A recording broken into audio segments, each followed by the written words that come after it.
बोला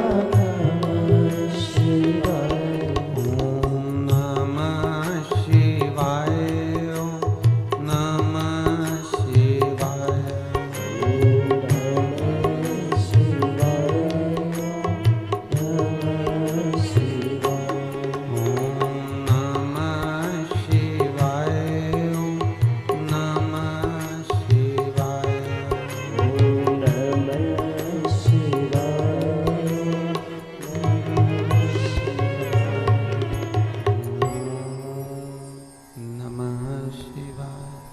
ओम नमः शिवाय। ओम नमः शिवाय। हर हर महादेव, हर हर महादेव, हर हर महादेव, हर। काशी विश्वनाथ भगवान शिव, जिनकी पुनीत पावन शिव महापुराण की कथा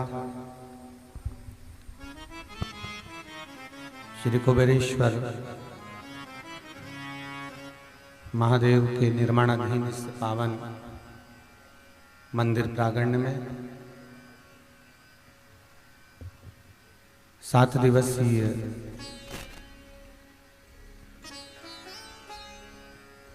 श्री हनुमत चरित्र शिव महापुराण की कथा,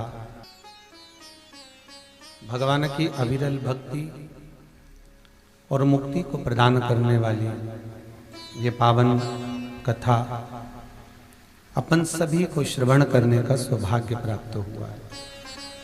अमृत तुल्य भगवान शिव का जो नाम है, भगवान शंकर का जो चरित्र है, वो जीवन का सुख प्रदान करने वाला, आनंद देने वाला है। भगवान की अविरल भक्ति और मुक्ति का साधन है श्री शिव महापुराण की कथा।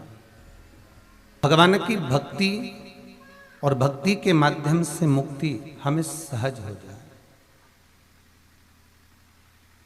भक्ति और मुक्ति का ये केंद्र बिंदु है शिव महापुराण। शंकर ओघड़दानी, मेरा कैलाशी, मेरा अविनाशी, मेरा शिव, जो कि नित्य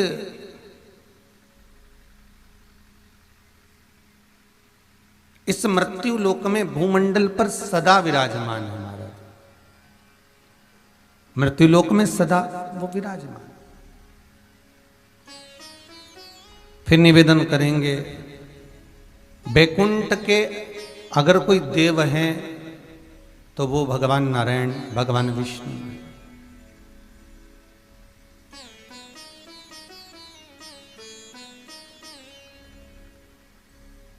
ब्रह्मलोक के अगर कोई देव हैं तो वो भगवान ब्रह्मदेव हैं। पर यदि ये भूमंडल के मृत्यु लोक का अगर कोई देव है तो वो देव अधिदेव महादेव है। इस मृत्यु लोक का अगर कोई देव है, मृत्यु लोक का अगर कोई देवता विराजमान है तो वो देव अधिदेव महादेव है, भगवान शंकर, भगवान भूत भावन भूतेश्वर, भगवान शिव करुणा सागर।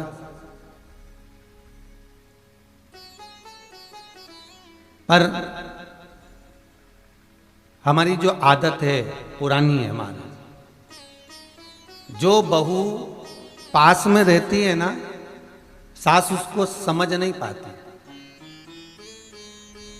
और जो बहू दूर रहती है ना, सास उसको बहुत श्रेष्ठ समझती। अरे बहुत बढ़िया, बस 2-4 दिन पूना से आई, मुंबई से आई, कहीं से आई, और उसने थोड़ा बहुत लाड लड़ाया सासू जी से, मम्मी जी कहकर पूछा ताछा, बस थोड़ा बहुत कहा कि मम्मी जी कर कर चाय भी पिलाई, भोजन भी बनाया, आदर भी करा, सम्मान भी करा, सत्कार भी करा, खूब करा। अब वो आई कितने दिन के लिए? भाई मान लो मुंबई से और पूना से अगर वो आई है और कहीं से मान लो वो पहुंची है, तो वो कितने दिन के लिए पहुंची? कुछ 8 दिन 10 दिन या 30 त्योहार पर आ गई, दूर रहती है ना, तो वो कहे दूर के ढोल सुहावन। महाराज है? बहुत बढ़िया। वो फोन लगा के पूछ लेती हाल चाल, कैसी हो मम्मी जी, कैसा हो, क्या बात है क्या नहीं, तो वो बहुत अच्छी लगती। 4 दिन दिवाली पे आई, थोड़ा आदर करा, सम्मान करा, सत्कार करा, बहुत अच्छी लगी महाराज। आगे बढ़ बढ़ कर चाय पिला दी, बहुत अच्छा लगा महाराज। पर जो संग में रह रही है, जो तुम्हारे साथ में रह रही है, जो सर्वदा तुम्हें निभा रही है, तुम्हारे दुख सुख में तुम्हारे सामने खड़ी हुई है, जरा से तुम बीमार पड़े, बहू दौड़ कर आ गई, थोड़ा सा चाय लाना है, बहू को आवाज लगा दी, तो कुछ लाना है, बहू से कह दिया, अपने मन की बात करना है, बहू से कह दिया, तो वो ठीक नहीं लगती, क्योंकि वो बीच बीच में थोड़ा थोड़ा क्रोध कर देती है, थोड़ा थोड़ा उसका स्वभाव चिड़चिड़ा हो जाता है, तो वो कहने में आ जाता है। और वो उसी से कह सकती है जिससे लगाव होता है, जिससे प्रेम होता है, जिससे स्नेह होता है, जिससे वात्सल्यता होती है। झगड़ा क्या पड़ोसी से रोज होता है? झगड़ा क्या मोहल्ले वालों से रोज होता है? नहीं। पर पत्नी पति से भी झगड़ती है, सास और बहू का झगड़ा होता है, भाई भाई का झगड़ा होता है, बंधु सखा का झगड़ा होता है। क्यों? क्योंकि इनमें आपस में प्रेम इतना होता है कि झगड़ रहते। भगवान कृष्ण और सुदामा भी झगड़े, तूने मेरे चने खा लिए है, तो कृष्ण और सुदामा भी झगड़े साथ में महाराज। राधा और कृष्ण का भी झगड़ा हुआ है प्रेम के वश में। तो ये विचार ना करें हम कि महाराज हमें बस यही भ्रांति में हम जी रहे हैं, हम दूर के ढोल सुहावने लगते हैं महाराज। और जो देव अधिदेव महादेव जो मृत्यु लोक पर विराज रहा है, जो मेरा शंभु, जो मेरा शंकर नित्य इस मृत्यु लोक पर विराजमान है, बस हम उसको नहीं जानना चाहते। हम सोचते हैं हम वो भगवान का भजन कर लें, हम वो देवता का भजन कर लें, हम उसका स्मरण कर लें तो हमारा ये कार्य हो जाएगा। शंकर भगवान कहते हैं मैं तो यहीं बैठा हूँ, कहीं जाने की जरूरत ही नहीं है तुमको, यही मृत्यु लोक, यही भूमि, यही पृथ्वी, कहाँ जा रहे हो, किस लिए, हम क्यों भटके? और हमारे भटकने का कोई कारण, हमारे भटकने की कोई साध्यता हमारा।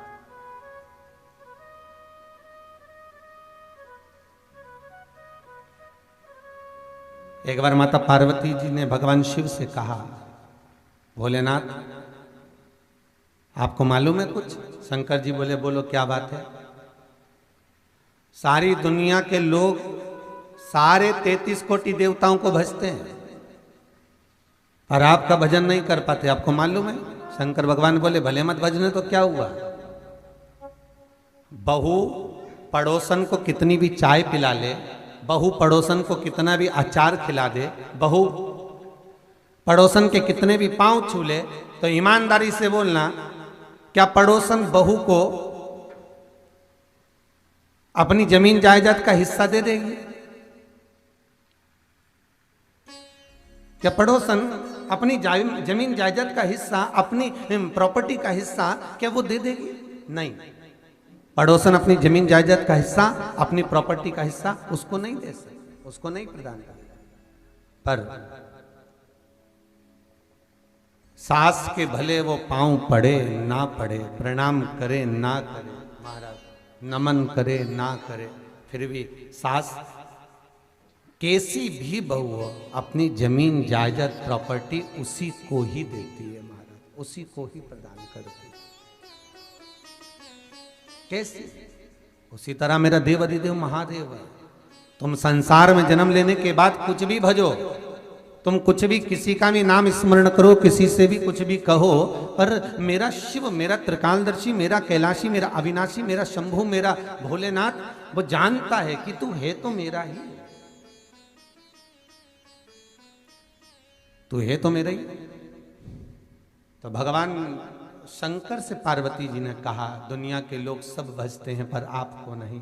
शिव जी कहते हैं भले ना भजे, अगर जीते जी मेरा स्मरण नहीं भी करेंगे, जीते जी मेरा भजन नहीं भी करेंगे, तो भगवान शिव की कथा कहती है कि मरने के बाद तो मेरे पास ही आएंगे। बाबा भोलेनाथ का चरित्र है कि शिव जी शमशान के निवासी हैं, शंकर शमशान में रहे, आएंगे तो सही, तब देखा जाएगा। बस शंकर भगवान ने माता पार्वती को एक शब्द कहा है कि तू थोड़ा सब्र रख।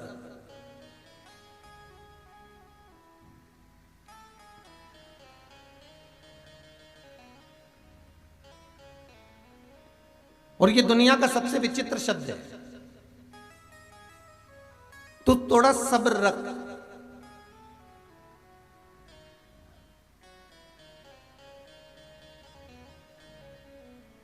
और अगर हम किसी को सहज भाषा में कहते हैं ना महाराज, हम किसी को सहज भाषा में कह देते हैं बहुत सब्र करता है, बहुत सबरी है? बहुत सबरी। जो सब्र करे वो सबरी है। और कौन सी सबरी? समझ गए? वो राम अवतार वाली। कितना सब्र करा होगा उसने, जरा विचार करिए। मातंग बाबा कहकर गए हैं कि तुम्हारे दरवाजे पर तुम बाट जो ना, इंतजार करना, प्रतीक्षा करना, भगवान आएंगे जरूर। तुम इंतजार करो, वो आएगा जरूर। खड़ी रही, सेज सजाती रही, बुआरी लगाती रही, फूलों का श्रृंगार करती रही, नित्य प्रति नूतन रोज का नया नया श्रृंगार वो सबरी करती रही, क्योंकि सब्र है उसमें, इसलिए उसका नाम सबरी है। और जिसके भीतर सब्र होता है, जिसके भीतर सब्र विराजमान होता है, और जो सबरी के रूप में हो जाता है, तो फिर उसको भगवान के दरवाजे पर नहीं जाना है, भगवान को उसके दरवाजे पर आना पड़ जाता है। जिसके भीतर सब्र है, प्रतीक्षा है, इंतजार है, भगवान आएगा। क्यों भैया? मातंग बाबा ने इतना कहा कि भगवान राम तेरे पास में आएंगे, तो क्या मातंग बाबा सबरी से ये नहीं कह सकते कि तू बिल्कुल सब्र मत करना, तू तो अयोध्या भी चली जा, राम मिल जाएंगे? तू तो अभी जा बिल्कुल अयोध्या, और अयोध्या में जाएगी और राम तुझे मिलेंगे, तू सब्र ही मत कर। पर सब्र बांधा, इसलिए नाम उसका सबरी हो गया हमारा। थोड़ा इंतजार करना पड़ता है। अरे गुरु जी, हम तो ये व्रत कर रहे हैं, हम तो ये उपास कर रहे हैं, हमने तो ये करा, हमने तो सोमती की फेरी लगाई, हमने तो ये पूर्णिमा पे सत्यनारायण जी की कथा बचवाई, हमने तो ये वाला पाठ करवाया, हमने तो ये अनुष्ठान करवाया, हमने तो महामृत्युंजय के जाप कराए, फिर भी हमको फायदा नहीं। तो थोड़ा सब्र तो रखो, थोड़ा सबरी बनना पड़ेगा। और अगर जिस समय तुम्हारे भीतर सब्र विराजमान हो गया, तुम सबरी की जगह पर विराजमान हो गए, तुम्हें सब्र का भाव ज्ञानित हो गया, तुम अंदर सब्र को प्रवेश कर लिए और इंतजार की प्रतीक्षा की बाट जोते रहे, भगवान का इंतजार करते रहे, तो ये पक्का है जैसे विदुर जी के घर पर भगवान पहुंच गए, दुर्योधन के घर का 56 भोग छोड़कर, तो भगवान भोलेनाथ भी एक ना एक दिन तुम्हारे दरवाजे पर जरूर पहुंच जाएगा। बस इंतजार करो, उसका भजन करो, उसका चिंतन करो, उसका स्मरण करो, वो आएगा।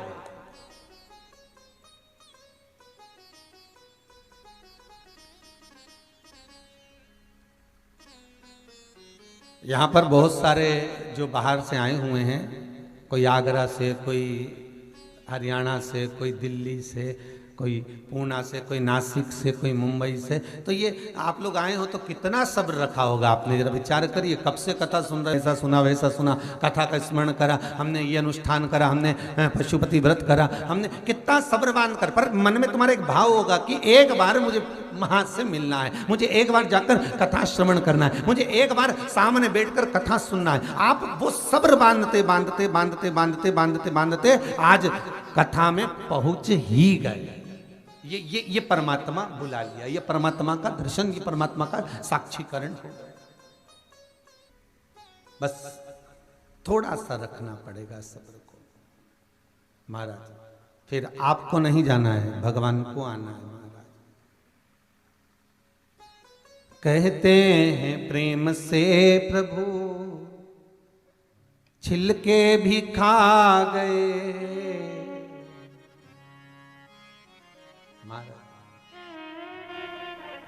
सबरी के झूठे बैर भी खाते रहा करो, दर्शन के नैन बावरे दर्शन दिया करो।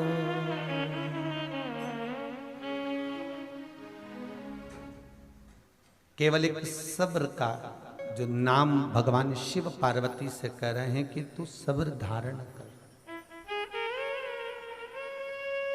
तो इंतजार कर। कभी कभी सास भी बहू से कह देती है, देखो थोड़ा सब्र रखो, इंतजार करो, समय आएगा, इंतजार करिए, होगा। और फिर निवेदन करूं कि ये कर्म की गति बड़ी विचित्र है। जो हम कर रहे हैं वो हमको भोगना पड़ेगा और हमें प्राप्त भी होगा। आज किसी शीलाबेन अहमदाबाद ने एक प्रश्न लिखकर भेजा है, बहुत अच्छा प्रश्न है बहन आपका। उन्होंने अपनी बिल्डिंग का नाम भी लिखा कि कौन सी चाल में वो रहते हैं। तो शीला बहन, अगर आप कथा सुन रहे हैं तो आपका प्रश्न बहुत सुंदर है कि महाराज,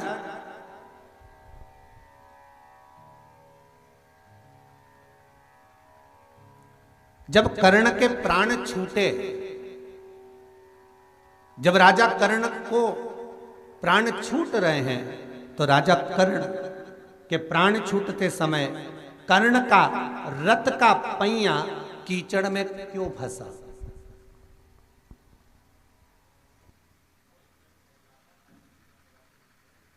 बहुत विचित्र प्रश्न है और बहुत सुंदर प्रश्न है महाराज। क्या कुरुक्षेत्र की भूमि पर युद्ध के समय पर पानी गिर गया था, जो खड्डे में पानी भरा हुआ था? क्या कुरुक्षेत्र की भूमि पर कहीं ना कहीं खड्डे में जल भरा हुआ था जहां पर रथ फंस गया था? क्या कुरुक्षेत्र की भूमि पर किसी खड्डे में कीचड़ भरा हुआ था जिसमें कर्ण का पहिया फंस चुका था? तो बहन, बड़ी सावधानी से इस प्रश्न को आपने भेजा पड़ा, सुंदर प्रश्न है, उसका उत्तर एक ही है। और आपने महाभारत में देखा होगा, जब अभिमन्यु के प्राण छूट रहे थे, 7 महायोद्धा जब आसपास में खड़े हुए थे और अभिमन्यु के प्राण छूटते समय अभिमन्यु पर जब प्रहार पर प्रहार करा गया, अभिमन्यु के प्राण छूटने की जब घड़ी आ गई, तो अभिमन्यु ने सारे तरफ जितने खड़े हुए योद्धा थे, अभिमन्यु ने किसी के आगे जाकर जल की याचना नहीं करी, पर अभिमन्यु जब पड़ा हुआ था तो कर्ण को पहचान गया और कर्ण को कहता है, हे राजन, आप तो दानवीर कर्ण हो। इनमें से जितने 7 खड़े हैं उनको 6 को छोड़ दो, इनमें से एक भी दानवीर की गिनती में नहीं आता, पर आप दानवीर की गिनती में आते हो। आप दानवीर कर्ण हो, दुनिया आपको दानवीर कहती है। जिंदगी में आपने बहुत दान करा, बहुत पुण्य करा, बहुत सत्कर्म करा, पर आज मुझे भी थोड़ा सा दान दे दो। और राजा कर्ण के सामने अभिमन्यु प्राणों को त्यागते हुए 7 योद्धाओं के सम्मुख में कर्ण से कहते हैं, मेरे प्राण अटक रहे हैं, मुझे आपके रथ पर जो पानी रखा है वो पिला दीजिए। बस कर अभिमन्यु ने उतना मांगा, वो दान दे दो।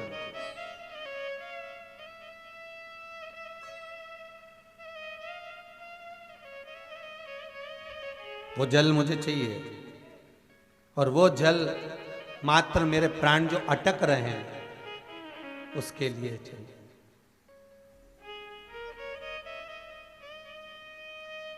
प्राण छूटते समय राजा कर्ण अभिमन्यु से कहते हैं कि इतने लोग खड़े हैं, तूने मुझसे ही क्यों मांगा? अभिमन्यु कहते हैं, या दुर्योधन भी सामने है, सब कोई, दुशासन भी खड़ा हुआ है, पर मुझे मालूम है जो 5 गांव नहीं दे सके वो जल क्या देंगे?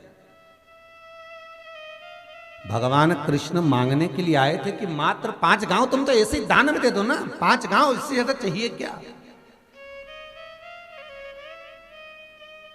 जब वो 5 गांव नहीं दे सके तो फिर जल क्या देंगे? इसलिए मैंने मांगा नहीं। कर्ण के आगे अभिमन्यु बार बार कहते रहे कि मुझे जल पिला दो, बहुत प्यास लग रही, बहुत प्यास लग रही, मुझे पानी पिला दीजिए, बहुत प्यास लग रही, मुझे जल दे दीजिए, पर नहीं दिया। और जब जल नहीं दिया, महाराज अभिमन्यु के प्राण छूट गए। तो बहन, आपने जो प्रश्न किया है कि क्या वहां पानी गिरा था, क्या खड्डे में जल भरा हुआ था? क्या कीचड़ भरा हुआ था? ये राजा कर्ण का चरित्र कहता है कि जब राजा कर्ण ने जल का दान नहीं दिया, उस समय पर जब राजा कर्ण का पहिया कीचड़ में फंसा था, एक चुल्लू पानी नहीं दे पाया, तभी उसको लग गया था कि अब मेरी जो मृत्यु होगी वो इसी जल के कारण होगी जो मेरे रथ के अंदर रखा हुआ। पीने के लिए जो पानी रखा था, कर्ण का जो रथ खड़ा था उसका पानी नीचे गिरा और पहिया उसी में फंस गया, उसी बालू में, उसी कीचड़ में। कर्ण ने भगवान कृष्ण को पुकारा और पूछा कि मेरे बराबर दुनिया में कोई दान नहीं कर पाया। मुझे लोग राजा कर्ण कहते हैं, दानवीर कर्ण, और दुनिया में मेरे बराबर कोई दान नहीं कर सकता। मैंने जितना दान दिया शायद ही कोई देगा, मैंने जितना पुण्य करा शायद ही कोई करेगा। इतने में भगवान कृष्ण कहते हैं, अरे ओ कर्ण, कौन सा दान और कौन सा पुण्य? मात्र एक चुल्लू पानी तू नहीं दे सका। मृत्यु के सैया पर पड़े हुए व्यक्ति को लोग एकादशी का दान देते हैं, लोग मरते हुए व्यक्ति के सम्मुख में गौदान करवा देते हैं, लोग मरते हुए व्यक्ति के सम्मुख में तुलसी का दल दान कर देते हैं, लोग मरते हुए व्यक्ति के सम्मुख में अपनी करे हुए पुण्य का दान दे देते हैं, और तू चुल्लू पर पानी ना दे पाया। तो राजा कर्ण कहते हैं, महाराज मैं दुर्योधन के लिए नहीं दे पाया क्योंकि मैं दुर्योधन की सेना में था, अगर मैं देता तो मेरा मित्र रुष्ट हो जाता। भगवान कहते हैं, एक को रुष्ट से, बस केवल एक को संतुष्ट करने के लिए तूने सारा पुण्य नष्ट कर दिया। कर्ण कहते हैं, तो क्या मेरा पूरा की पूरा पुण्य चले गया? भगवान कृष्ण कहते हैं, मृत्यु के समय पर जो मांगा जाए वो दिया जाए, जिस व्यक्ति से कहा जाए वो वचन निभाया जाए।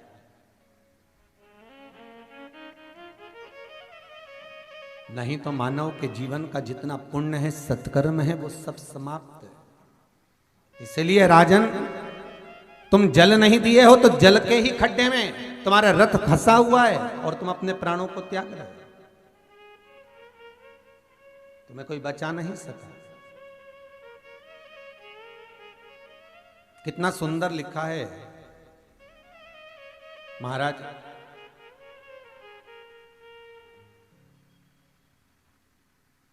मार्कंडे पुराण के अंतर्गत लिखा है कि जो हमने दिया, श्रीमद् भागवत में भी है और गरुड़ पुराण में भी लिखा है, शिव पुराण में भी लिखा है, जो हमने दिया, हमारे प्राण छूटने के समय पर वो हमारे सामने होता है। और जैसा हमने छल किया, हमारे प्राण छूटने के समय पर वो छल भी हमारे सामने होता है। पुण्य भी हमारे सामने है और हमारा पाप भी हमारे सामने। पुण्य हमारे सामने और पाप भी हमारे सामने। इसलिए शिव महापुराण की कथा कहती है, थोड़ा सा सब्र बांधकर शबरी जैसे रहो। सब्र जिसके भीतर है वही दुनिया में सबरी है, और सब्र जब भीतर आ गया तो फिर तुम्हें भगवान के दरवाजे पर जाने की जरूरत नहीं है। तुम घर पर बैठ कर भी अगर भगवान का भजन कर रहे हो तो भगवान तुम्हारे दरवाजे पर आ ही जाएगा, पहुंचेगा।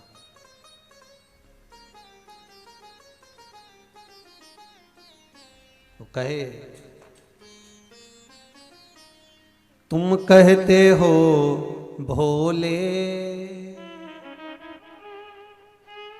हमें काशी प्यारी है। तुम कहते हो भोले, हमें काशी प्यारी है। एक बार तो आ जाओ, काशी भी बना देंगे। तुम रूठे रहो भोले, हम तुम्हें मना लेंगे। तुम रूठे रहो भोले, हम तुम्हें मना लेंगे। आहों में असर होगा, घर बैठे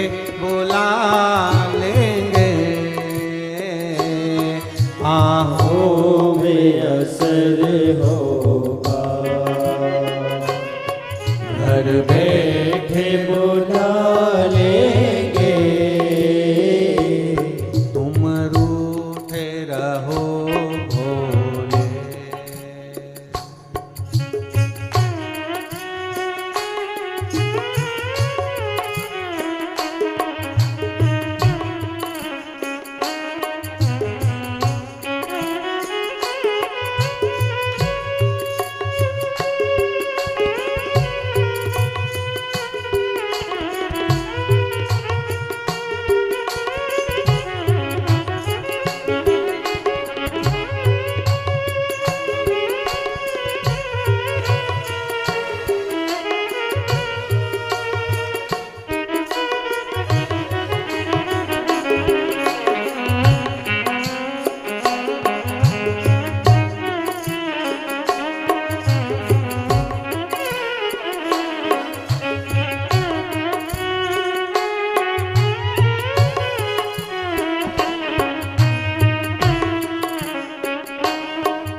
शंभो है त्रिकाल हमें गंगा प्यारी है।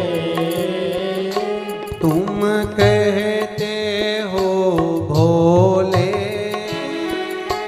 हमें गंगा प्यारी है। तुम कहते हो भोले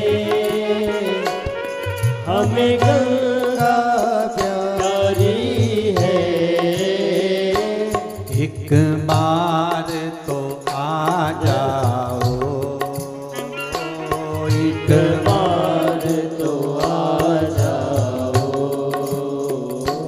गंगा भी बुला लेंगे। एक बार तो आ जाओ, गंगा भी बुला लेंगे। तुम रूठे रहो भोले, हम तुम्हें मना लेंगे। तुम रूठे रहो भोले,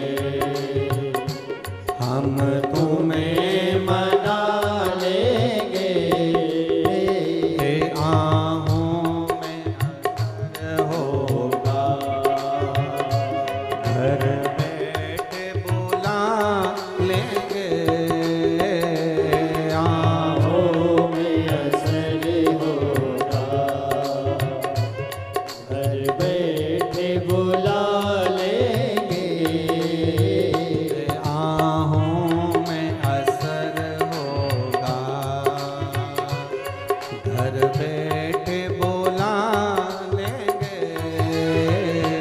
आहों में असर होगा, घर बैठे बुला लेंगे। तुम रूठे रहो भोले, हम तुम्हें रिझा लेंगे। तुम रूठे रहो भोले, हम तुम्हें रिझा लेंगे। तुम रूठे रहो भोले। भगवान शिव की कथा कहती है, शंकर करुणा सागर की कथा कहती है कि जिसके भीतर सब्र विराजमान है भगवान उसके दरवाजे पर खड़ा मिलेगा। भगवान वहां मिल जाएगा। केवल जहां पर सब्र है वहां सबरी बनकर बैठो, राम मिलेगा, भगवान मिलेगा। वहां परमात्मा प्राप्त हो जाएगा। महाराज एक सब्र ब्रह्मा जी के मन में भी नहीं रहा था। किस समय? जब ब्रह्मदेव स्वयं भगवान विष्णु के पास पहुंचता है।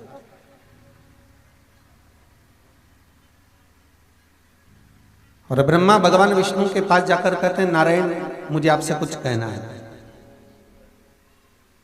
मुझे आपसे कुछ विनती करना है, बोलिए क्या कहना चाहते हैं। महाराज विनती केवल इतनी सी करना है कि प्रभु मुझे सबके पिता का नाम मालूम है, मैं सबके पिता का नाम ज्ञात है, मुझे सबके पिता का नाम मैं जानता हूं, पर मुझे आपके पिता का नाम नहीं मालूम, मुझे आपके पिता का नाम नहीं मालूम। भगवान विष्णु बोले, ब्रह्मदेव यदि कोई पिता है तो वो केवल एक ही, क्योंकि मेरा जो जन्म हुआ है, नारायण का जो जन्म है, जल में एक पानी के बुलबुले से अयन करने के कारण, जल में जो अयन कर रहा है वही नारायण है। केवल एक पानी के बुलबुले से ही भगवान की उत्पत्ति हो।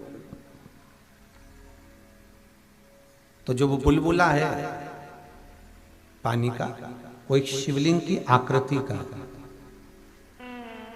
और वो शिवलिंग की जो आकृति है उसमें से जो बिंदु प्रकट होता है, उसमें से जो बिंदु निकला है, वही बिंदु से भगवान नारायण की उत्पत्ति है।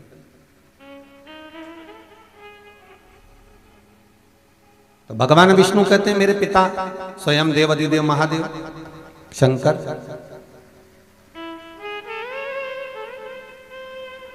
पिता शिव। हाँ, इतने में ब्रह्मा जी बोले, अगर आपके पिता शिव हैं तो शिव का स्वरूप क्या है? शंकर कौन, शिव का स्वरूप क्या? तो भगवान विष्णु और भगवान ब्रह्मा की जब वार्तालाप हुई, और उस वार्तालाप में भगवान तुरंत उसी समय पर कह दिए, उसी पल उसी घड़ी पर बोले। भगवान विष्णु कहते हैं, सुनो ब्रह्मदेव, अगर आप जानना चाहते हो कि उत्पत्ति का केंद्र बिंदु शिव है, तो शिव है कैसा, तो चलो आप क्या चाहते हो? तो भगवान ब्रह्मा जी कहते हैं, मुझे केवल आपके पिता को देखना है, केवल आपके पिता को मुझे जानना है और कुछ भी नहीं।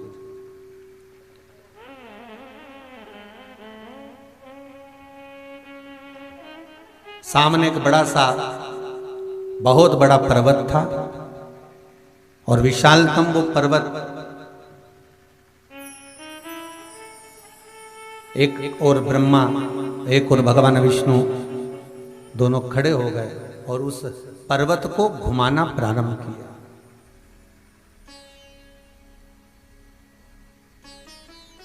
उस पर्वत को घुमा रहे हैं, और जब पर्वत को घुमाना प्रारंभ करा तो उसके घुमाने पर घर्षण से एक अग्नि का खंभ प्रकट हो गया। देखो, किसी कुम्हार के यहाँ जाना कभी आप, और कुम्हार के यहाँ पर वो चकला जो चलता है ऐसा पहिए पर, वो घुमाता है, मिट्टी के ऊपर हाथ रख लेता है, और उसको जब घुमाना प्रारंभ करता है तो उस पर एक लिंगायत आकृति प्रकट हो जाती है, एक लिंगायत आकृति वहां सम्मुख में आ जाती है।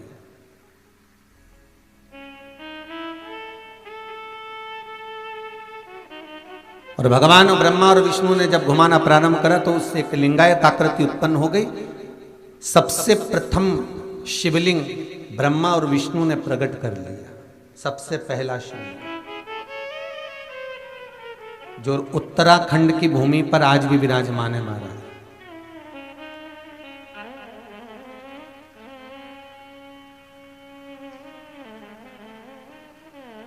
सबसे पहला शिवलिंग प्रकट करा, और शिवलिंग प्रकट हुआ। ब्रह्मा जी ने पूछा, ये कौन है? ब्रह्मा जी पूछ रहे हैं, ये कौन है? भगवान नारायण कहते हैं, यही तो मेरे पिता हैं, यही मेरे पिता हैं। तो कहा ये पिता तो है, पर इन पिता का मुख कहाँ है, चरण कहाँ है, हस्त कहाँ है, इन पिता का शरीर कहाँ है? केवल एक लिंगायत आकृति जो सामने प्रकट हुई है, बस केवल वही तो आकृति है। इसमें इनके चरण कहाँ, इनके मुख कहाँ, इनके हस्त कमल कहाँ? केवल यह तो केवल एक लिंगायत आकृति जो प्रकट हुई है वो सम्मुख में है। कहाँ?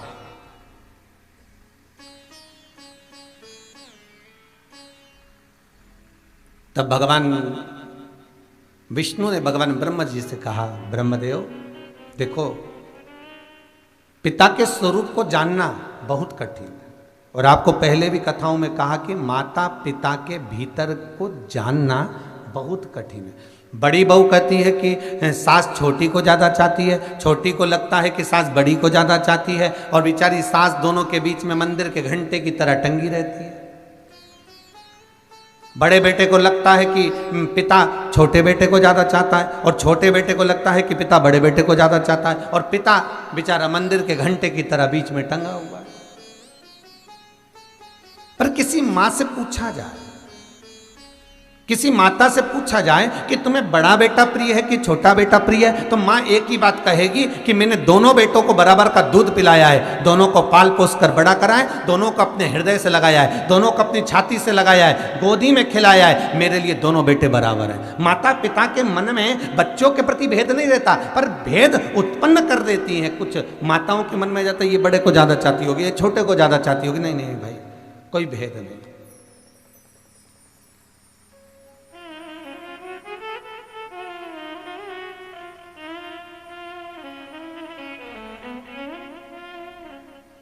और मेरा आपसे भी निवेदन है, माता पिता के मन में क्या है, माता पिता क्या चाहते हैं, माता पिता का भाव क्या है, हमें कभी ये जानना नहीं कि माता पिता किसको जमीन देंगे, किसको जायदाद देंगे, किसको दौलत देंगे, किसको संपदा देंगे। बस इतना याद करो कि हमें माता पिता की जमीन जायदाद या संपदा से मतलब नहीं होना चाहिए, हमें माता पिता के आशीर्वाद से मतलब होना चाहिए। मान लो किसी बेटे को जमीन जायदाद ज़्यादा दे भी दी, किसी को ज़्यादा संपदा प्रदान कर भी दी, और मालूम पड़े उसके लड़के ने कहीं ले जाकर शेयर मार्केट में लगा दिया, कहीं उसने डब्बे में लगा दिया, कहीं घाटा खा गया, जुए में लगा दिया, वेश्यावृत्ति में, मदिरापान में, मांसाहार में उसने धन को लगा दिया, और माता पिता छोड़कर भी गए और बेटे ने नाश लगा दिया, उसको सत्यानाश मिला दिया, तो करेगा क्या? और अगर बुजुर्ग माता पिता का आशीर्वाद मिल गया, बुजुर्ग माता पिता का आशीर्वाद तुम्हें प्राप्त हो गया, उसने कुछ भी नहीं दिया तो भी तुम संपदावान बन जाओगे।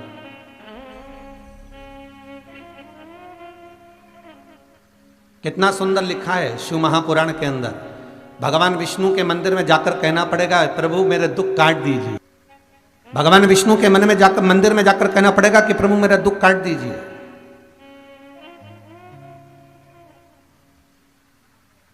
देवी के मंदिर में जाकर कहना पड़ेगा कि मेरे कष्ट काट दीजिए। पर शंकर के मंदिर में जाकर नहीं कहना पड़ता कि तुम दुख काटो कि कष्ट काटो। बस शंकर के मंदिर में तो एक लोटा पानी तुम्हारे घर का जाना चाहिए। मंदिर का ही लोटा उठाकर, मंदिर का ही पानी भरकर शंकर जी को चढ़ा रहे हो और सोच रहे हो कि मेरा दुख कट जाए, तो ईमानदारी से बोलो, मंदिर का लोटा कलश दूसरे का, कोई ने दान करा होगा तो मंदिर में रखा है। पानी ट्यूबवेल किसी दूसरे ने खुदवाया, लाइट का बिल कोई दूसरा भर रहा है।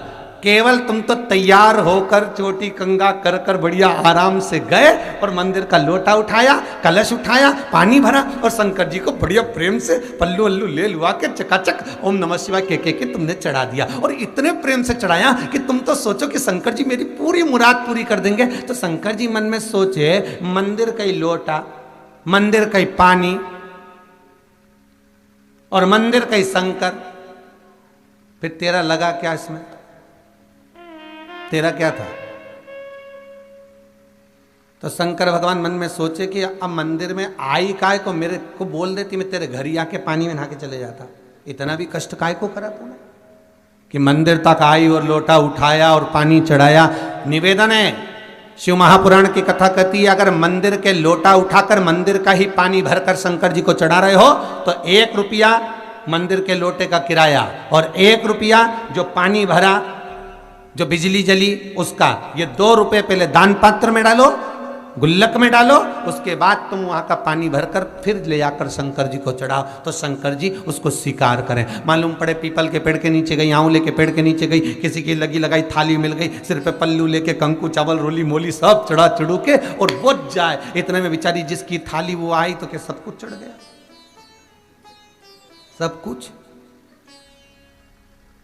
अच्छा, कई जगह पर हमने देखा, एक बार कहा हम जा रहे थे, कहीं जा रहे थे तो वहाँ पर भागवत जी हो रही थी, तो भागवत जी के पास में एक थाली रखी हुई थी, उसमें कंकु चावल रोली मोली, जितने लोग जाएं और वो उसी में से फूल वगैरह उठा के और भागवत जी को चढ़ा दें। फिर कोई दूसरा जाए, उसी में से कंकु चावल मिला के फिर भागवत जी को चढ़ा दे। फिर कोई आए, फिर वो कंकु चावल मिला के वो भागवत जी को चढ़ा दे।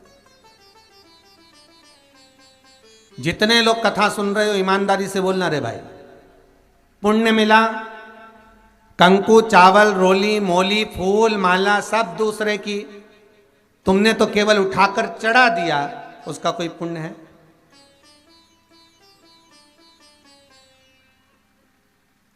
सारे देवताओं के दरवाजे पर जाकर कहना पड़ेगा कि हमारा दुख काट दो, पर शंकर के मंदिर में जाकर कभी नहीं कहना पड़ेगा कि मेरा दुख काट दो। शिव के मंदिर में तो एक काम करो जो पुराने समय में माताएं करती थी, जो पुराने समय में पुरुष करते थे, जो पुराने समय में बुजुर्ग करते थे। अपने घर का 1 लोटा पानी भरकर सुबह से माताएं निकलती थी, हाथ में एक छोटी सी डलिया, उसमें थोड़े से फूल बेलपत्र आदि पड़े रहते थे, एक हाथ में जल का पात्र रहता था और उसको लेकर माताएं शिव मंदिर में जाकर समर्पित करती थी। अर्थात क्या हुआ इससे? तो शिव महापुराण की कथा कहती है जब घर का जल ले जाकर हम शंकर को चढ़ाते हैं तो शंकर को हम अपने घर का एड्रेस बताकर आ जाते हैं कि ये हमारे घर का पता है। अब तुम शाम को जब निकलो भ्रमण करने के लिए, जब हमारे घर पर होते हुए चले जाना। अब कहने की जरूरत है क्या दुख कटेगा? अब भगवान को बोलना पड़ेगा कि दुख काटो? कुछ नहीं कहना है, बस एड्रेस बताना। हमें भी भगवान के मंदिर में जाकर ये नहीं कहना कि तुम दुख काटो, हमें तो बस केवल 1 लोटा जल लेकर जाना है और भगवान को समर्पित करना है, विनती करना है, निवेदन करना है और भगवान उसको स्वीकार कर लेगा। बस 1 लोटा पानी। अब इतना सरल देव देखो कहीं मिलने वाला है क्या? सारे देवताओं के पूजन में तो सारी सामग्री चाहिए, अच्छे अच्छे वस्त्र पहनाओ, आभूषण पहनाओ, रतन पहनाओ, माणिक पहनाओ, मोती पहनाओ, ये पहनाओ वो पहनाओ। शंकर जी को 1 लोटा पानी, हर हर महादेव 3 बार। शिव जी की कथा कितनी विचित्र, वो कहते अगर पानी भी नहीं है चढ़ाने के लिए, तुम्हारे घर में मान लो जल भी नहीं है, बस 3 बार ताली बजा दो। और वो भी नहीं कर सकते तो शिव मंदिर के दरवाजे पर जाकर बम बम बोले बोल दो। वो भी नहीं कर सकते तो मात्र शिखर का दर्शन कर लीजिए। शिखर दर्शनम सर्व पाप नाशनम। मात्र शिखर का दर्शन करो, उससे भी सर्व पापों का नाश हो जाता।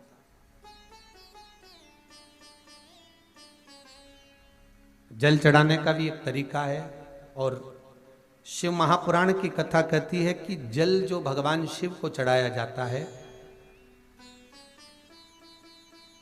उस 3 तरह का जल शंकर को समर्पित होता है। बहुत ध्यान से सुनना आज की कथा। 3 तरह का जल शिव को समर्पित होता है और वो तीनों तरह के जल का अलग अलग भाव है महाराज। पहला जल सादा, घर से पानी लेकर गए, जल लेकर गए, शंकर को चढ़ाया, वो हमने घर का अपना एड्रेस बता दिया, भगवान शिव को जल चढ़ाकर अपने आनंद के लिए शंकर से कुछ प्राप्त कर लिया। दूसरा जल, जल के कलश में थोड़ा सा इत्र डालकर शंकर को जब समर्पित करते हैं तो महाराज घर में अगर कोई व्यक्ति बहुत रोगीला है, बहुत रोगीला, एक प्रैक्टिकल जरूर करना हो, कहीं सीओर वाला हमारा झूठ तो नहीं बोल रहा, इसलिए प्रैक्टिकल जरूर करो। प्रैक्टिकल करने में पीछे मत हटना और प्रैक्टिकल करने के बाद लिख के भी भेजना कि हमने करा। डरना नहीं है अपने को। शिव महापुराण में, स्कंद पुराण में, नर्मदा पुराण में, भविष्य पुराण में, अग्नि पुराण में, नारद पुराण में, बरहा पुराण में, वामन पुराण में जितनी चीजें लिखी गई है, एक एक प्रैक्टिकल कर कर देखो। तो शिव महापुराण, स्कंद पुराण का ये भाव याद करिए कि एक लोटे पानी में इत्र मिलाकर, जल में इत्र मिलाकर, बहुत रोगीला व्यक्ति, बहुत बीमार व्यक्ति है, एक लोटा पानी उसका हाथ का स्पर्श कराकर शंकर को चढ़ाना प्रारंभ कर दीजिए। महाराज केवल 5 या 7 दिन चढ़ाओ, और वो 7 दिन के बाद में उस बीमार व्यक्ति का क्रम देखिए कि उसमें कितना आराम लगा है। औषधि दवाई काम करना प्रारंभ करी कि ना करी। केवल इत्र समर्पित, इत्र का जल। तो पहला जल सादा, दूसरा जल है इत्र का, और महाराज तीसरा जल जो शिव महापुराण के अंतर्गत कहा गया है, बेल पत्र का जल।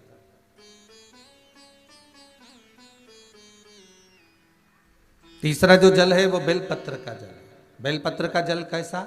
तो महाराज शिव महापुराण की कथा कहती है कि जल के पात्र में एक बेलपत्र अंदर डालकर उस जल के पात्र को ले जाकर शिव को समर्पित करना, अर्थात अपनी मन की कामना भगवान शंकर से कह देना। केवल बेलपत्र के माध्यम, बोलना नहीं है हमको कुछ, हमें कुछ कहना नहीं है। वैष्णव धर्म के अंदर, पुष्टि मार्ग के अंदर जहां जहां पर महाप्रभु जी की बैठक जी होती है, श्रीमद् वल्लभाचार्य जी की, जहां पर महाप्रभु जी की बैठक होती है वहां पर झारी जी भरी जाती है। तो झारी जी जो भरते हैं, जल का पात्र जो भरते हैं झारी जी, तो उसका व्याख्यान वर्णन अगर करा जाए तो झारी जी क्यों भरी जाती है, तो श्रीमद् वल्लभाचार्य जी के जो लेख है उसमें वर्णन आता है कि परम भगवदीय वैष्णव जो महाप्रभु जी की बैठक जी पर जाता है और झारी जी जो भरता है, वो झारी जी भरने का क्रम ये रहता है कि वैष्णव जीव अपने मन की बात डायरेक्ट भगवान से नहीं कह सकता, इसलिए वैष्णव क्या करता है कि यमुना जी से कहता है। ये झारी जी जो है ये यमुना जी, तो यमुना जी को जब भरता है, झारी जी भरता है, तो अपने मन की बात वो यमुना जी से कहता है। यमुना जी से कहकर यमुना जी के भाव से श्रीमद् वल्लभाचार्य जी के सामने रख देता है। तो यमुना जी श्रीमद् वल्लभाचार्य जी को आज्ञा करती हैं कि जाओ, श्रीमद् वल्लभाचार्य जी से कहती हैं, हे वल्लभ जाओ, अब ठाकुर जी से तुम कहो कि ये परम भगवदीय वैष्णव आया है और इसके मन की ये अभिलाषा है। फिर वल्लभ ठाकुर जी से निवेदन करते हैं, फिर ठाकुर जी उसको स्वीकार करते हैं। अर्थात जल चढ़ाना, भगवान का स्नान कराना, भगवान के ऊपर जल का पात्र समर्पित करना, ये हमारे दिल की बात हमें भगवान को कह देना, हमें भगवान को समर्पित कर देना। अच्छा ईमानदारी से बोलो, तुम घर में रोज भगवान नहलाती हो? जितने लोग यहां बैठे हैं, जो टीवी के सामने बैठे हैं, वो अपने भाव से कह देना। जितने लोग यहां बैठे हैं, तुम घर में भगवान को रोज नहलाते हो? अरे बोलो तो, नहलाते हो ना रोज? तुम रोज भगवान को सुलाते हो?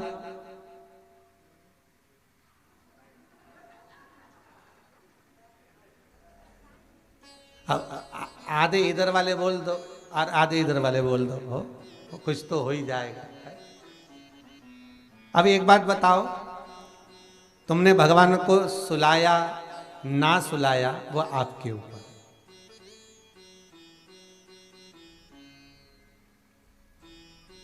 तुमने भगवान को नहलाया तो रोज ना, भले सुलाया कि नहीं सुलाया वो तुम्हारी मन की बात, पर नहलाया तो रोज ना। अब वो नारायण, वो मेरा ठाकुर, वो मेरा लाडला, वो मेरा विश्वनाथ, वो मेरा त्रिकालदर्शी, वो मेरा कैलाशी, वो मेरी भवानी माँ, वो मेरा दत्त, वो मेरा सतगुरु, वो मेरा ठाकुर, तुम उसको रोज निला रही हो, तो निलाने का भाव क्या है कि हम इतने बड़े भगवान को, त्रिलोकी के नाथ को हम स्नान नहीं करा सकते? केवल थोड़ा सा जल जो समर्पित सुबह सुबह करते हैं वो जल नहीं है, हम अपने हृदय का भाव भगवान को प्रदान कर रहे हैं, हम अपने हृदय की चित्तवृत्ति का भाव भगवान को दे रहे हैं।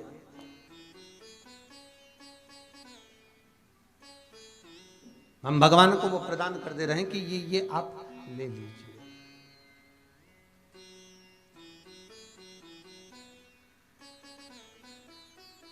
जितनी वस्तुएं जितनी सामग्री पूजन की भगवान को चढ़ती है ना, उतनी सामग्री में कुछ ना कुछ भाव रहता है। बहुत ध्यान देना, जो भी सामग्री आप भगवान को चढ़ा रहे हो, 3 तरह का जल का जो व्याख्यान वर्णन किया गया। एक सादा जल जो भगवान को कहा, आपने अपना एड्रेस बता दिया, आपने अपने मन का भाव बता दिया। इत्र का जो जल चढ़ाया गया वो केवल रोग मुक्ति के लिए चढ़ाया गया। और तीसरा बेलपत्र, अगर उस जल में एक बेलपत्र भी पड़ी हुई है और वो बेलपत्र पड़ा हुआ जल आप जिस भाव से चढ़ा रहे हो, जिस कामना से चढ़ा रहे हो, शंकर वो कामना आपकी पूर्ण कर दे।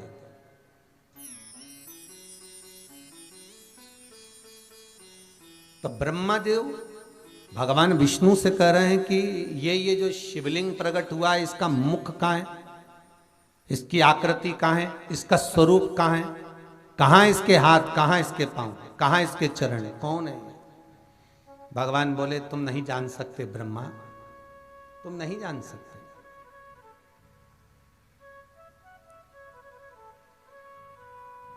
आप अपनी बात सबके सामने रख दो, आप अपनी बात सबके सामने कह दो, पर जिसमें जितना विवेक होगा उस बात को वो उतना ही पकड़ पाएगा। एक बार मीराबाई वृंदावन में भजन गा रहे हैं, खूब सुंदर भजन मीराबाई गा रही है, बहुत सुंदर। तानसेन वहां से निकल कर गए, जो स्वर के सम्राट हैं, जो एक एक स्वर को जानते हैं।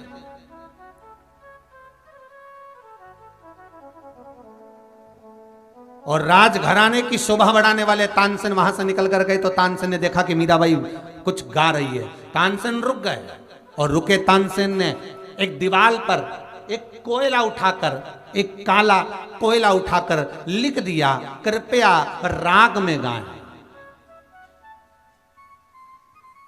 जितने लोग निकल कर जा रहे थे सब हंस रहे थे मीराबाई के ऊपर कि मीरा तुझे राग में गाना नहीं आता। तानसेन ने पकड़ लिया, तानसेन ने पकड़ लिया, तुझे राग में गाना नहीं आता। मीराबाई उठी, भजन गाकर जाने लगी तो पढ़ा कि कृपया राग में गाएं। मीराबाई ने कोयला उठाकर राग के आगे लिख दिया अनु। क्या लिखा है? अनु। अब वो पूरा क्या हो गया? कृपया अनुराग में गा।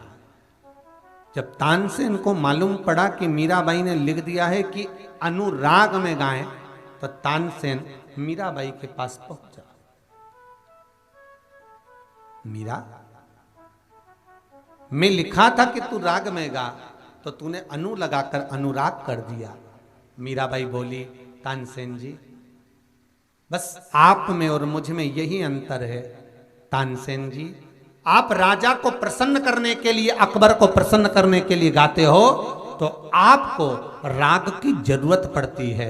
मीरा कहती है, मेरे सांवरिया को प्रसन्न करने के लिए गाती हूं, तो राग नहीं अनुराग की जरूरत पड़ती है। वहां तो प्रेम परोसा जाता है, वहां केवल स्नेह दिया जाता है। और कितना सुंदर भाव मीराबाई ने कह दिया कि भगवान को पाने के लिए तुम क्या कपड़े पहन रहे हो, भगवान को पाने के लिए क्या वस्त्र पहन रहे हो, भगवान को पाने के लिए तुम क्या आभूषण पहन रहे हो, भगवान को उससे मतलब नहीं है। भगवान को बिल्कुल मतलब नहीं है। महाराज, हम शंकर का भजन करते हैं तो हमें कौन से कलर के कपड़े पहनना चाहिए? ओ, शंकर को पाने के लिए कपड़ा बदलने की जरूरत नहीं पड़ती, शंकर को पाने के लिए वस्त्र बदलने की जरूरत नहीं पड़ती, शंकर को पाने के लिए कौन से कलर के कपड़े पहनूं कि भगवान मिल जाए। शिव को पाने के लिए कपड़ा बदलने की जरूरत नहीं होती, शंकर को पाने के लिए कलेजा बदलने की जरूरत होती है। जब कलेजा बदलेगा शिव अपने आप मिल जाएगा, भगवान अपने आप में। नहीं तो कईयों ने कपड़े बदले। लंका का राजा रावण जब सीता का हरण करने गया तो संत का चोला पहन कर गया। कितनों ने कपड़े बदले। वो मारीच वो गया तो चोला चेंज कर कर गया, संत के चोले में रह रहा था तो हिरण बन कर गया। चोला तो कितनों ने चेंज करा, बदला। भगवान मिला नहीं। भगवान को पाने के लिए वस्त्र कपड़ा बदलने की जरूरत नहीं है, भगवान को पाने के लिए मात्र कलेजा बदलने की जरूरत है। और जिस दिन आपकी वृत्ति मन बदल गया, उस दिन भगवान अपने आप मिल गया, अपने आप।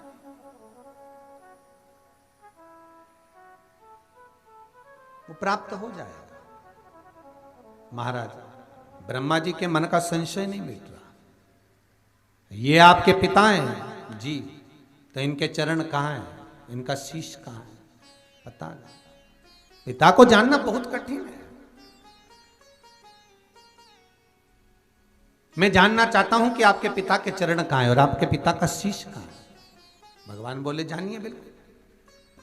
ब्रह्मा जी बोले भगवान विष्णु से एक निवेदन है, स्वीकार करेंगे आप? बोलिए क्या निवेदन है?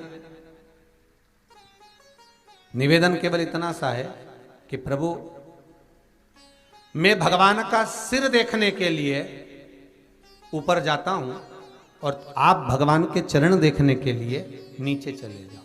भगवान बोले ठीक है, पर भगवान विष्णु बोले एक बात बताओ, ये देखने से होगा क्या? पिता को जानना कठिन है, मानो तो ब्रह्मदेव। ब्रह्मा नहीं माना।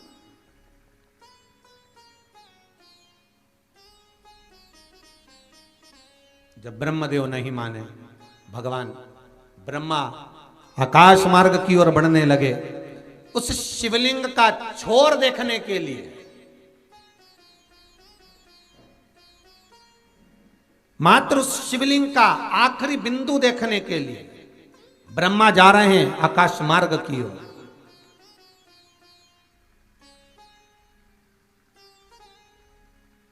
और चरणारविंद में भगवान विष्णु जा रहे हैं और भगवान विष्णु के मन में यह भाव नहीं है कि मुझे चरण देखना ही है। भगवान विष्णु के मन में तो यह है कि ब्रह्मा जी बोले हैं तो इनका संशय मिटाना है, और ब्रह्मा जी के संशय को मिटाने के लिए मुझे जाना तो पड़ेगा, इसलिए नीचे की ओर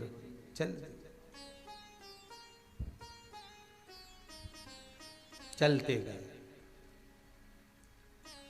पितृलोक, फिर सूर्यलोक, फिर स्वर्गलोक। भाई लोकों का वर्णन आता है ना, सबसे पहले आता है पितृलोक, है जो हमारे पूर्वज हम जो शांत हो जाते हैं वो सबसे पहले पितृलोक में जाके ठहर जाते हैं। पितृलोक में जाके ठहरते हैं तो इनसे उनके अपने पूरे परिवार के लोग जितने पहले गए हुए हैं ना, वो सब मिलते हैं उनसे, और भाई कैसे हो, कैसे आए, बढ़िया, तुमने कोई पुण्य करा कि नहीं करा, सब पूछते हैं। जितने पितृलोक में पितृ विराजमान रहते हैं वो आपस में चर्चा करते हैं तुम्हारा पुण्य कितना है। जो पुण्य कर कर जाता है, जितने पितृलोक में हमारे निवास करते हैं वो उसको गले लगाते हैं। गले क्यों लगाते हैं? क्योंकि पितृलोक में निवास करने वाला जितने पितृ हैं, जब नीचे से कोई जीवात्मा जाती है तो उसको गले इसलिए लगाते हैं कि इनका पुण्य हमारे शरीर को संतुष्टि प्रदान करे और हम इस पितृलोक को छोड़कर सूर्यलोक को जाएं, फिर सूर्यलोक को छोड़कर हम स्वर्गलोक को जाएं। और ध्यान देना, जो पुण्य कर कर गया है वो पितृलोक में थोड़ी देर ही ठहरा है। जो पुण्य कर कर गया, जो सत्कर्म कर कर गया, ये आज सोमवती अमावस्या है, ना जाने कितने लोगों ने दान करा होगा, ना जाने कितने लोगों ने पुण्य करा होगा, ना जाने कितने लोगों ने गंगा, यमुना, सरयू, नर्मदा, छिपरा, ना जाने कितनी नदियों का स्नान करा होगा, ना जाने कितने लोगों ने पीपल के वृक्ष की परिक्रमा करी होगी, ना जाने कितने लोगों ने तुलसी का पान करा होगा, ना जाने कितने लोगों ने तुलसी के जल का सींचन करा होगा, ना जाने कितने लोगों ने पीपल के पत्ते का स्पर्श करा होगा, ना जाने कितने लोगों ने पीपल के पत्ते के अग्रभाग का स्मरण किया होगा, केवल सोमवती अमावस्या के लिए। क्यों? क्योंकि हम ये जब करते हैं तो हमारे द्वारा जो सोमवती अमावस्या पर किया गया या सोमवती अमावस्या के अलावा भी जो हमने पुण्य एकत्रित करा, जब हम जाएं तो पितृलोक में जैसे ही पहुंचे तो हमारे परिवार के लोग वहां जब खड़े मिले पितृलोक में, हमारे शरीर का जब स्पर्श करें तो वो भी तर जाएं और उनको लेकर हम सूर्यलोक में पहुंच जाएं। सूर्यलोक से निकलें, वहां का पुण्य इकट्ठा कर कर आनंद करते हुए अपने पुण्य की क्रमता में हम फिर स्वर्गलोक को चले जाएं। गरुड़ पुराण कहती है करोड़ों लोग मरते हैं परिवार में, कुटुंब में, ना जाने कितने मरते हैं, पर सबकी सब स्वर्गलोक नहीं जाते। करोड़ों लोग मरते हैं पूरे ब्रह्मांड में। गरुड़ पुराण कहती है करोड़ों में से कोई एक या दो होते हैं जो पितृलोक से छूटकर सूर्यलोक तक जाते हैं। ध्यान देना जरा, कोई दो एक होते हैं जो सूर्यलोक तक जाते हैं और करोड़ों अरबों में कोई दो एक होते हैं जो सूर्य लोक से छूटकर स्वर्ग लोक को जाते हैं, और जो स्वर्ग लोक को चला गया उसने जो पुण्य करा था, जो स्वर्ग लोक तक पहुंच गया, फिर उसका कभी जन्म नहीं होता। इसलिए कई लोग कहते हैं मरने के बाद भगवान स्वर्ग दे देना, तो भगवान के ऐसा तो ढेर सारा पड़ा है, बहुत सारे पड़े। चढ़ो तो सीढ़ी, जब सीढ़ी चढ़ोगे तब भगवान का दर्शन होगा। चढ़ो तो आधे तो सीढ़ी के नीचे ही बैठ गए, कई लोग तो थोड़ी दूर तक चले जाएं, बैठ जाएं, फिर चढ़ जाएं, फिर बैठे, फिर चढ़ रहे, तो पहुंचो तो वहां तक जाओ तो। अब सारे लोगों का स्मरण करे, ब्रह्मा जी चढ़ते जा रहे हैं भगवान शंकर का सिर देखने के लिए, चढ़ते जा।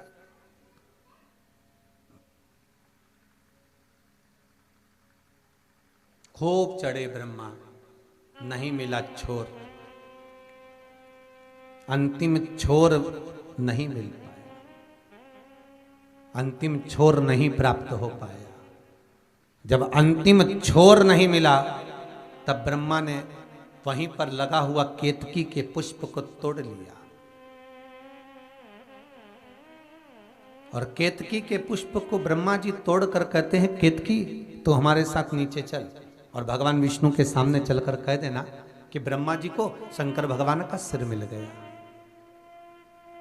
चल मेरे साथ। केतकी बोली मैं काहे को झूठ बोलूं,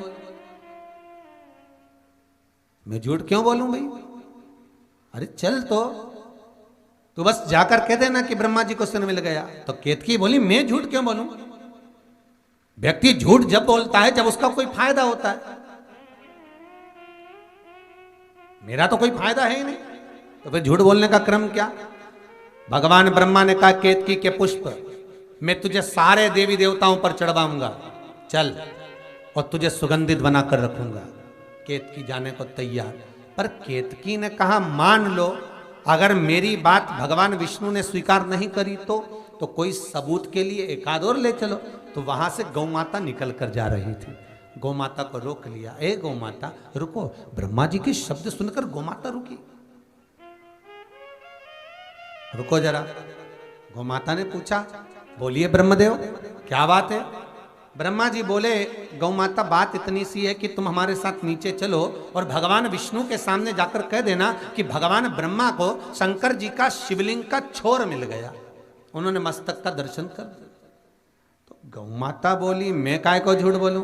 ब्रह्मा जी बोले अगर तू झूठ बोल देगी एक बार तो घर में सबसे पहली रोटी बनेगी और तुझे ही मिलेगी। अब एक रोटी के चक्कर में गाय झूठ बोल दी, मात्र एक रोटी, और केवल एक रोटी के चक्कर में गाय झूठ नहीं बोल रही, एक रोटी के चक्कर में संसार में जन्मा हुआ हर व्यक्ति झूठ बोल रहा है। एक इतना बड़ा 1 मीटर का कपड़ा कंपनी से निकला, फैक्ट्री से 10 रुपए का, 10 रुपए से आया दुकान पर हो गया 20 रुपए का, 20 रुपए के तुम चाहो तो 3-4 रुपए बढ़ा कर ले लो, पर नहीं। अरे जीजी भगवान की सौगंध खाऊं, ये तो इतने का ही कंपनी में इतने का आया।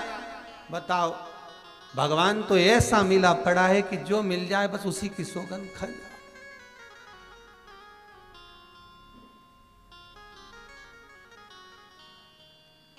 किसी दुकानदार को कभी ऐसा बोलता देखा कि जीजी अपनी लुगाई की सौगंध खाऊं, ये तो इतने का ही, एक आध बार खा के बता दो। भगवान तो ऐसा दिखता, मैं तो सौगंध खा के बोल रहा हूं कि इतने कई वस्त्र है, इतने कई आभूषण है, इतने कई सामान। नहीं नहीं भाई,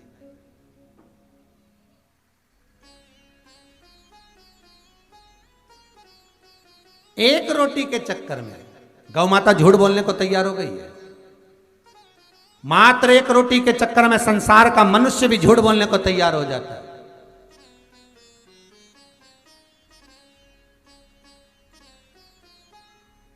और बड़ा विचित्र संसार हो गया रे भाई।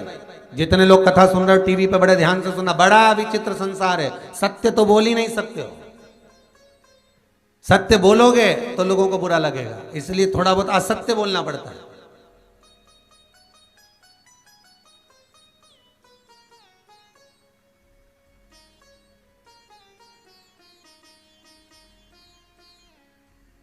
बस ब्रह्मा जी नीचे आ गए, गाय को भी लेकर, केतकी के पुष्प को लेकर। भगवान विष्णु तो बैठे हुए थे शंकर जी के शिवलिंग के सामने। सामने शिवलिंग है, भगवान नारायण बैठे। बड़ा सुंदर दर्शन है, देखिएगा जरा है। सामने शिवलिंग हो और भगवान विष्णु सम्मुख में बैठे, केवल शिव जी को निहार रहे हैं। ना कोई जल चढ़ाया जा रहा है, ना कोई धतूरा चढ़ाया जा रहा है, ना कोई बेलपत्र चढ़ाई जा रही है, ना कोई दिया लगाया जा रहा है, ना कोई समीपत्र चढ़ाया जा रहा है, ना कोई वस्त्र, ना कोई आभूषण, ना कोई श्रृंगार चढ़ाया जा रहा है। बस केवल भगवान विष्णु शंकर के शिवलिंग के सम्मुख में केवल बैठे हैं, दर्शन कर रहे हैं।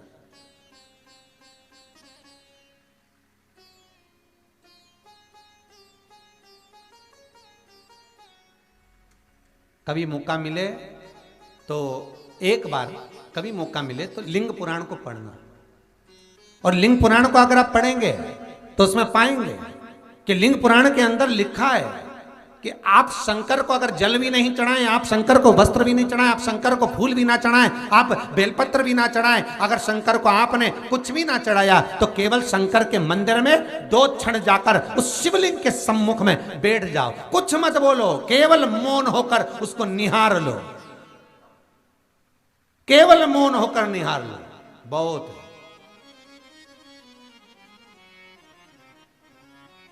बहुत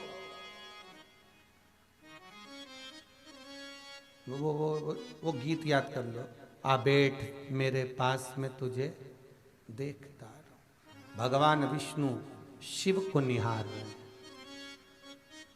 कुछ नहीं बोलना,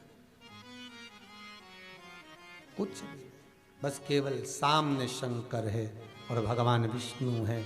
और फिर निवेदन करूंगा, जो पहले की कथाओं में कहा, अधिक मास के महीने में कहा था कि जिस मंदिर में कोई ना जाए शंकर के, उस मंदिर में तुम जाओ। जिस शिव के मंदिर में कोई ना जाए, उस मंदिर में तुम जाओ। जिस मंदिर में कोई झाड़ू ना लगाए, उस मंदिर की बुआरी तुम काट लो। जिस मंदिर में कोई पोछा ना लगाए, उस मंदिर का पोछा तुम लगाओ। जिस मंदिर में कोई बेलपत्र फूल ना चढ़ाए, उस मंदिर में जाकर तुम आराधना करो। उस मंदिर तक तुम पहुंचो। जब एकांत में मेरे भगवान भूतेश्वर, जो भी शंकर होगा, कपिलेश्वर, कपालेश्वर, भूतेश्वर, पिपलेश्वर, बटकेश्वर, नर्मदेश्वर, जो भी वहां बैठा होगा, अपनी मस्ती में बैठा होगा, उसके पास जाकर आप 2 क्षण बैठो तो कुछ मत बोलना, केवल उसका स्पर्श, उसका दीदार कर लेना। बाबा खुद दे देगा, कुछ मांगना ही नहीं पड़ेगा। बहुत भोला है मेरा शंकर। एक चोर चोरी करने शिव जी के मंदिर में आया, कुछ भी नहीं था, कपड़ा उतारा, त्रिशूल में लपेटा, आग लगाई, चारों तरफ चोरी का सामान ढूंढने लगा। और चोरी का सामान ढूंढता ढूंढता शंकर भगवान प्रसन्न हो गए। मांग तुझे क्या चाहिए? तो कहता है भोलेनाथ मैं आपको जाना नहीं। शंकर जी कहते मैं शिव, मांग तुझे क्या चाहिए? मैंने तो कुछ मांगने के लिए आपके मंदिर में आया नहीं, मैं तो चोरी करने आया था, चोरी का सामान देख रहा था, उजाला नहीं था, प्रकाश नहीं था, इसलिए आग लगाई। मैंने सोचा जंगल में, ये गांव के बाहर इस मंदिर में कुछ तो मिलेगा। शंकर जी कहते हैं आज शिवरात्रि का दिन है, मेरे मंदिर में तूने प्रकाश करा है, उजाला करा है, जा मैं तुझे कुबेर के सिंहासन पर बिठाता हूं, कुबेर को नीचे उतार देना, तू जाकर बैठ जाना। जैसे ही भगवान ने वर दिया, चोर सीधे पहुंच गया वहीं कुबेर के पास। कुबेर से कहा नीचे उतर। कुबेर बोले तू कौन? तो कि मैं चोट्टा। तो कि चोट्टा यहां कहां से आ गया? पहले नीचे उतरो फिर बात करें। तो मुझे कौन नीचे उतार? बस शंकर जी ने बोला नीचे उतरो। इतना तेज प्रकाश था उस चोर का कि कुबेर अपने आप कुर्सी से नीचे उतर गया और कुर्सी पर वो चोर बैठ गया।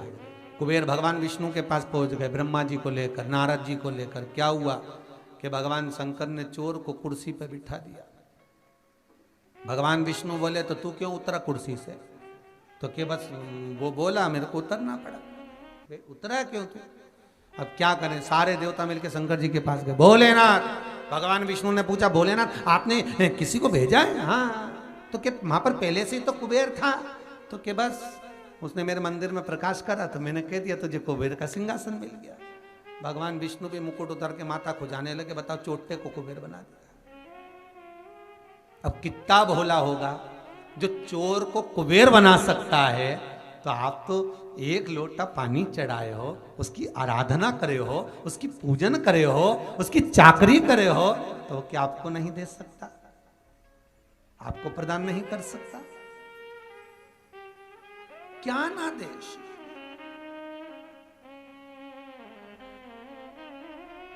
जिस मंदिर में कोई ना हो, जिस मंदिर में शंकर अकेले बैठे हो, बस सामने नंदी और शिव, देख वहां आप जाओ और दिल से रिझाओ उसको। रिझे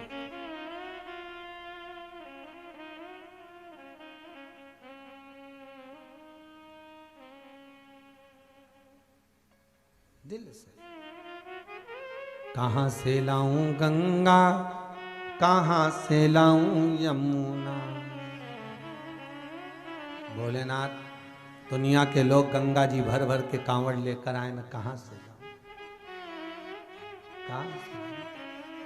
कहां से लाऊं गंगा, कहां से लाऊं यमुना, कहां से लाऊं सरयू अपार पड़ी रे। ओ भोले तेरी सेवा हमसे ना बनी रे। ओ भोले तेरी सेवा हमसे न बनी रे। पूजा की थाली हम लिए खड़े रे। पूजा की थाली हम लिए खड़े रे। ओ भोले तेरी सेवा हमसे ना बनी रे। भोले तेरी सेवा हमसे न बनी रे। ओ भोले तेरी सेवा हमसे ना बनी रे। भोले तेरी सेवा हमसे न बनी रे।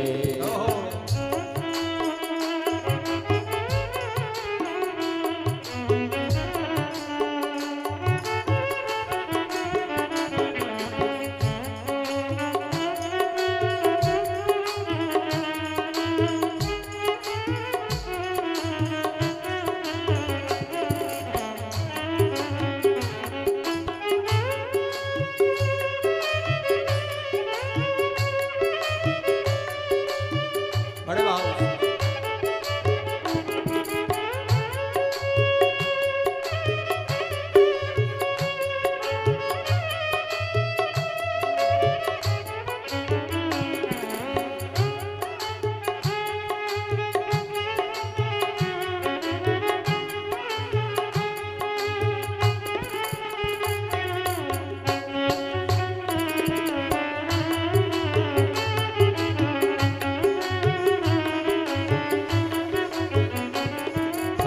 से लाऊं लड्डू, कहाँ से लाऊं पेड़ा, कहाँ से लाऊं लड्डू, कहाँ से लाऊं पेड़ा। कहाँ से लाऊं लड्डू, कहाँ से लाऊं पेड़ा, कहाँ से लाऊं लड्डू, कहाँ से लाऊं पेड़ा। कहाँ से लाऊं बर्फी वो शक्कर चढ़ी रे। कहाँ से लाऊं बर्फी वो शक्कर चढ़ी रे। ओ भोले तेरी सेवा हमसे ना बनी रे। ओ भोले तेरी सेवा हमसे न बनी रे। ओ भोले तेरी सेवा हमसे ना बनी रे। भोले तेरी सेवा हमसे न बनी रे।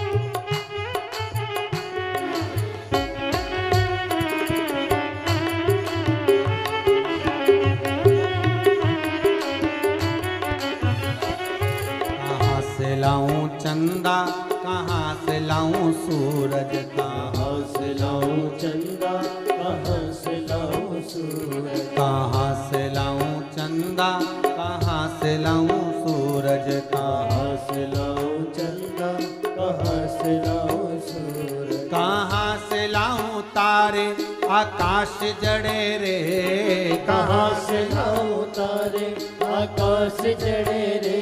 ओ भोले तेरी सेवा हमसे ना बनी रे, ओ भोले तेरी सेवा हमसे न बनी रे, ओ भोले तेरी सेवा हमसे ना बनी रे, भोले तेरी सेवा हमसे न बनी रे। ओ पूजा की थाली हम लिए खड़े रे, पूजा के थाले हम लिए खड़े रे, ओ भोले तेरी सेवा हमसे ना बनी रे, भोले तेरी सेवा हमसे न बनी रे, भोले तेरी सेवा हमसे ना बनी रे, भोले तेरी सेवा हमसे न बनी। हर हर महादेव। बस जो एकांत में बैठा है और एकांत में जब शिव मिले, भगवान विष्णु भगवान शिव के सम्मुख है। मेरा ओगढ़दानी, मेरा त्रिकालदर्शी, मेरा कैलाशी, मेरा अविनाशी, मेरा शिव सम्मुख है और नारायण उनके सामने। ब्रह्मा जी पहुंच गए,